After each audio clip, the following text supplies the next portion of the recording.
Lysosomes क्या होते हैं? Lysosomes are small spherical sac like structures which contain several digestive enzymes enclosed in a membrane।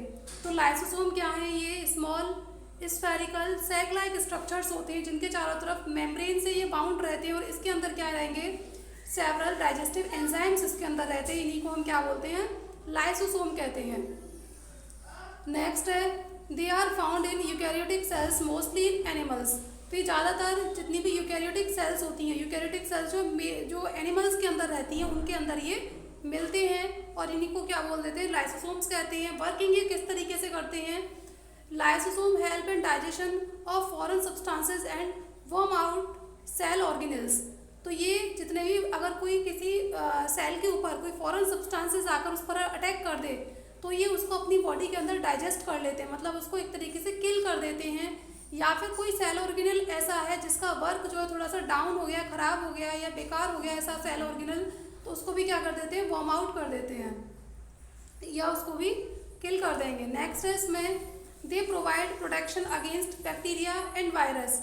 और साथ ही साथ ये सेल को जो बैक्टीरिया और वायरस का इन्फेक्शन होता है उससे भी प्रोटेक्शन प्रोवाइड करते हैं। नेक्स्ट इसमें they help to keep the cell clean. और ये सेल को क्लीन रखने में हेल्प करते हैं।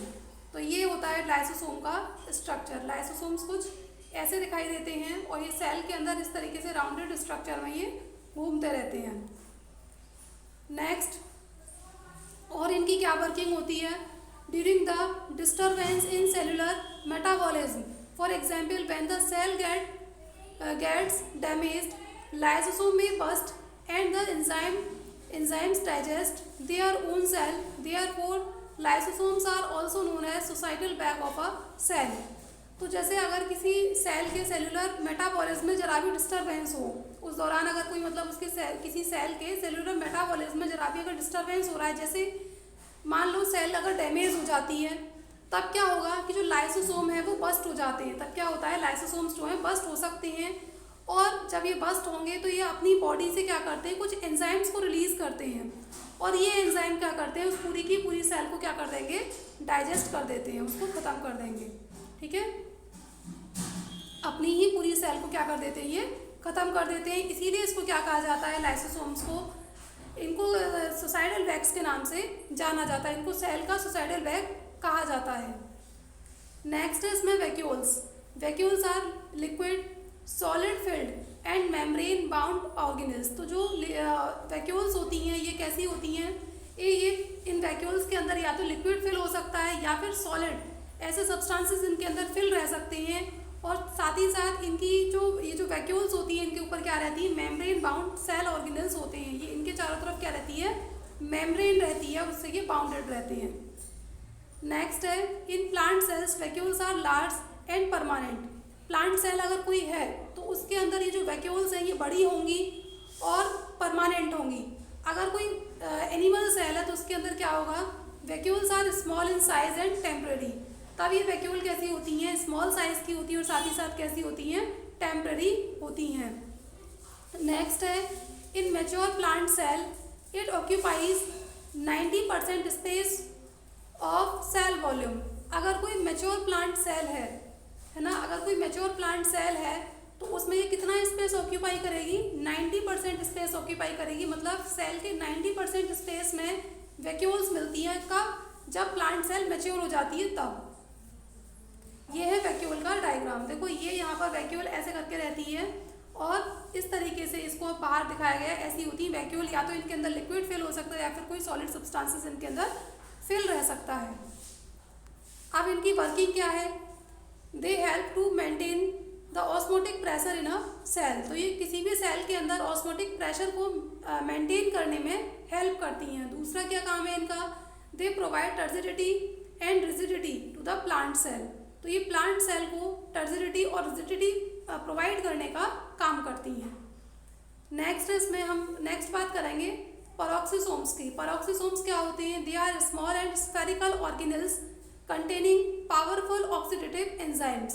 तो जो पेरोक्सिसोम्स होते हैं ये कैसे होते हैं? स्मॉल स्फेरिकल ऑर्गेनेल्स होते हैं जिनके अंदर ऑक्सीडेटिव पावरफुल एंजाइम्स रहते हैं। नेक्स्ट है they are bounded by a single membrane. तो इनके चारों तरफ क्या रहती है, इन सेल ऑर्गेनेल्स के चारों तरफ एक सिंगल मेम्ब्रेन से ये बाउंड रहते हैं, मतलब एक सिंगल ही मेम्ब्रेन रहेगी इनके सेल ऑर्गेनेल के चारों तरफ। नेक्स्ट है इसमें they are found in kidney and liver cells. तो ये ज़्यादातर किस में मिलते हैं, किडनी और लिवर सेल्स में ये मिलते हैं। फंक्शन क्या है इसके, they are specialised to carry out some oxidative reactions. तो ये क्या करते हैं, कुछ स्पेशल टाइप के ऑक्सीडेटिव रिएक्शंस को करते हैं, जैसे सच एज डिटॉक्सिफिकेशन और removal of toxic substances from the cell. तो सेल के अंदर कोई टॉक्सिक सब्सटेंसेस होते हैं, उनको रिमूव करने में या डिटॉक्सिफिकेशन करने में ये हेल्प करते हैं। अगर आप सिंपल वर्ड में जाने तो ये है, अगर सेल के अंदर कोई जहरीले सब्सटेंसेस आ गए हैं तो उनको ये ख़त्म करने का काम करते हैं, डिटॉक्सिफिकेशन करने का ये काम करते हैं। ये होते हैं पेरोक्सिसोम। सेल के अंदर ये इस तरीके से रहते हैं, ये हैं क्या, पेरोक्सिसोम है। ये छोटी छोटी सी बॉडीज होती हैं, इनको क्या बोलते हैं, पेरोक्सिसोम कहते हैं, और सिंगल मेम्ब्रेन की चारों तरफ रहती है। नेक्स्ट अब हम इसमें बात करेंगे difference between animal cell and plant cell. ये मोस्ट इम्पॉर्टेंट है, ये इम्पॉर्टेंट है बच्चों। नेक्स्ट इसमें एनिमल सेल कैसी होती हैं, animal cells are generally small in size. तो जो एनिमल सेल्स होती हैं ऑलमोस्ट ये साइज में छोटी होती हैं। Plant cells are larger than animal cell, जबकि जो प्लांट सेल होती हैं वो एनिमल सेल से बड़ी होती हैं। नेक्स्ट है सेल वॉल इज एब्सेंट। तो जो एनिमल सेल होती है इनके अंदर सेल वॉल एब्सेंट रहती है, जबकि प्लांट सेल में क्या होता है, plasma membrane of plant cell is surrounded by a rigid cell wall of cellulose. तो पहली बात तो यहाँ पर ये क्लियर हो जाती है कि यहाँ पर सेल वॉल एब्सेंट है, जबकि एनिमल जो प्लांट सेल होती है उनके अंदर सेल वॉल प्रेजेंट रहती है, और उस सेल वॉल के चारों तरफ भी क्या रहता है, सेलुलोज रहता है। क्या रहेगा, उसके चारों तरफ भी सेलुलोज रहता है। और ये जो सेल वॉल होती है ये अंदर की तरफ एक मेम्ब्रेन मिलती है, जिसको क्या बोलते हैं, प्लाज्मा मेम्ब्रेन कहते हैं। प्लांट की उस प्लाज्मा मेम्ब्रेन को चारों तरफ से सराउंडेड करके ये रखती है। नेक्स्ट है इसमें एनिमल सेल में क्या डिफरेंस है, एनिमल सेल के बारे में जानेंगे। Plastids are absent except in case of protozoans and euglena. तो जो एनिमल सेल होती हैं इनके अंदर प्लास्टिड्स क्या होते हैं, एब्सेंट रहते हैं, किसे छोड़कर, जैसे प्रोटोजोन्स होते हैं, यूग्लिना होते हैं, इनके अंदर ये हो सकते हैं, लेकिन ऑलमोस्ट प्लास्टिड्स एनिमल सेल के अंदर नहीं मिलते हैं। जबकि यहाँ क्या होता है, प्लास्टिड्स आर प्रेजेंट, और यहाँ पर प्लास्टिड्स प्रेजेंट रहते हैं। नेक्स्ट डिफरेंस क्या है, हियर वैक्यूल्स आर मेनी। तो यहाँ पर जो ये जो होती हैं एनिमल सेल के अंदर जो वैक्यूल्स होती है बड़ी होती है, बट यहाँ पर फ़र्क क्या है, स्मॉल एंड टेम्परेरी। ये जो वैक्यूल्स तो यहाँ पर बहुत होंगी एनिमल सेल के अंदर, लेकिन ये कैसी होती है, स्मॉल एंड टेम्परेरी होती हैं। अब यहाँ पर क्या होता है, they have a permanent and large central shape vacuole. इनके अंदर परमानेंट और बड़ी बड़ी सेंट्रल सेप वैक्यूल इनके अंदर रहती हैं। इनके अंदर सेप भरा रहता है एक लिक्विड जैसा, इसीलिए इनको कहा जा रहा है सेप वैक्यूल्स। प्लांट सेल के अंदर ऐसा रहेगा, बड़ी होंगी और परमानेंट होंगी, और इनके अंदर सेल वॉल जो वैक्यूल्स है इनके अंदर सेप भरा हुआ रहता है। सेप मतलब एक लिक्विड सा भरा रहता है। अब नेक्स्ट इसमें एनिमल सेल में क्या बताया जा रहा है, they have centrosome and centrioles.